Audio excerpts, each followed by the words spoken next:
Hello children. Today we will start a new poem, A Tiger in the Zoo, from your book, The First Flight. The the poem explains the agony and helplessness of a caged tiger that lives in a zoo. The poet tries to explain what his life could be if he had been a free animal. Now we start with the first stanza. He stalks in his vivid stripe. He is for the tiger. He is walking, taking small steps. In his vivid stripe, he has stripes on his skin, clear stripes which are easily visible. He is a beautiful animal, tiger. The few steps of his cage, as I told you, is taking small steps as the cage is very small. On pads of velvet white, his paws, because he is walking so softly, his paws appears to be made up of velvet. In his quiet rage, he is very angry because he is confined, he is inside a cage, but still he is quiet because he cannot do anything.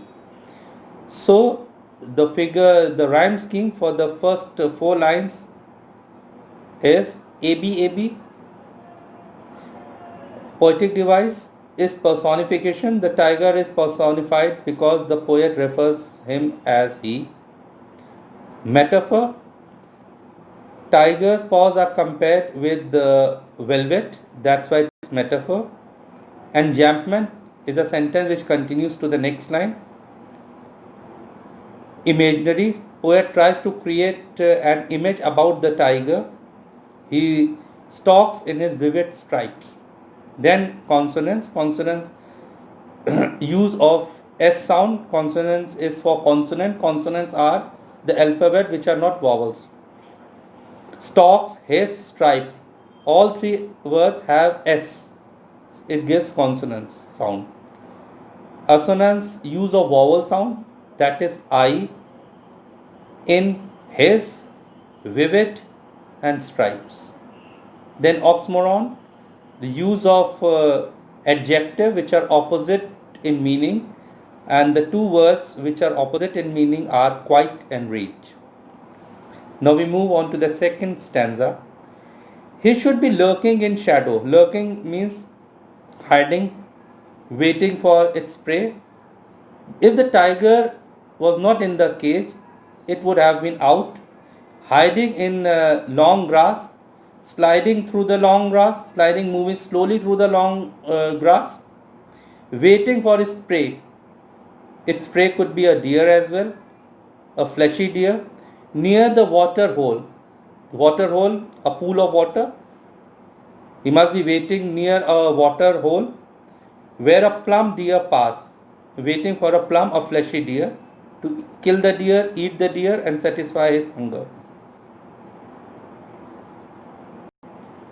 So the rhyme scheme for the second stanza is ABCD, grass and pass.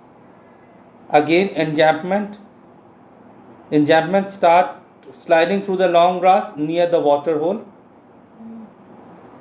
where the plump deer pass. The next figure of speech is alliteration. Alliteration for the use of the sound P at the start of two words, that is plump and pass. Again imaginary.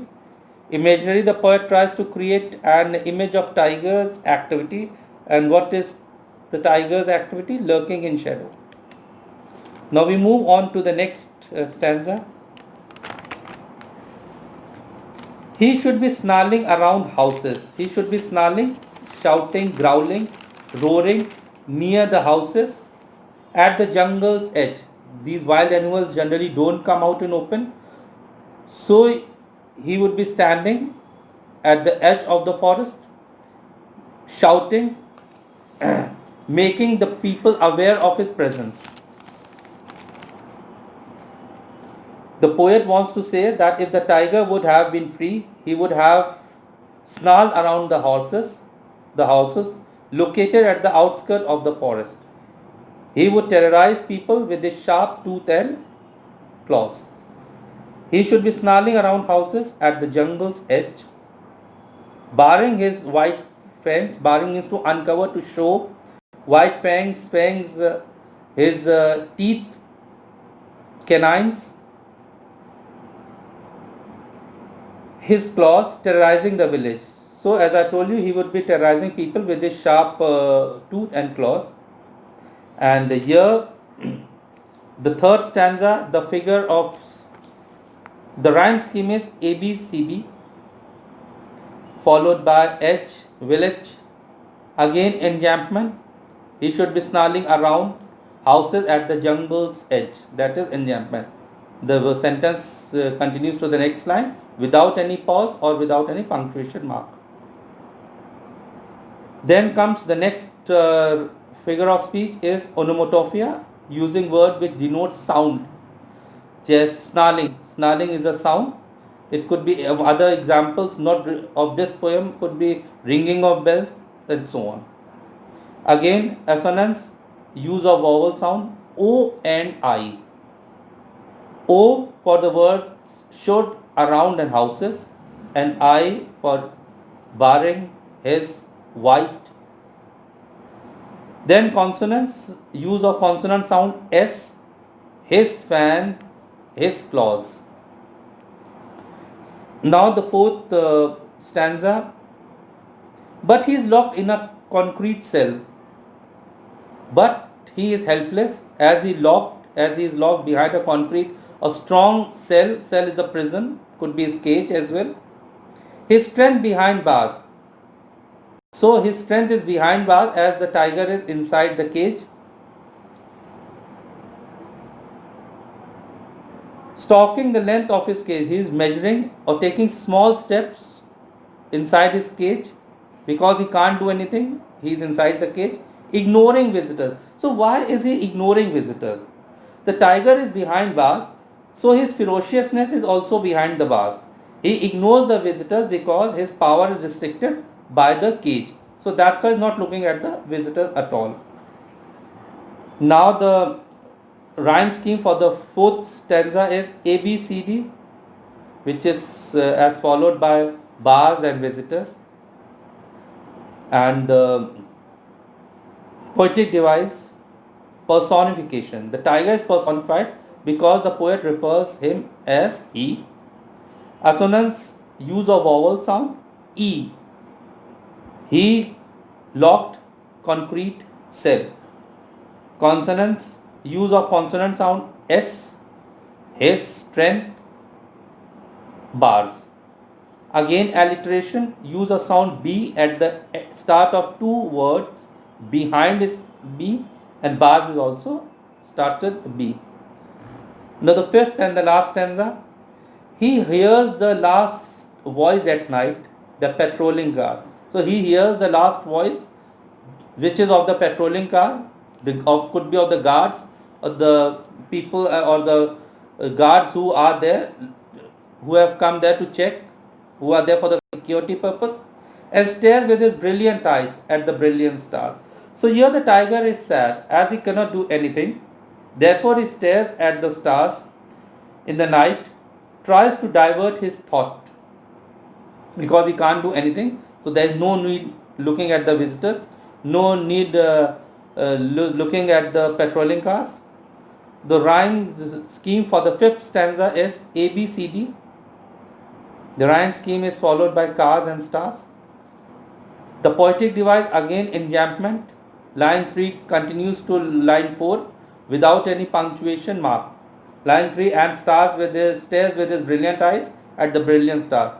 So the line 3 is continued to the next line without any punctuation. Again alliteration, use of sound H in the starting of two words, he and his. Assonance, use of I sound with his, brilliant. So that's all the explanation in English. Now I'll explain the same poem in Hindi.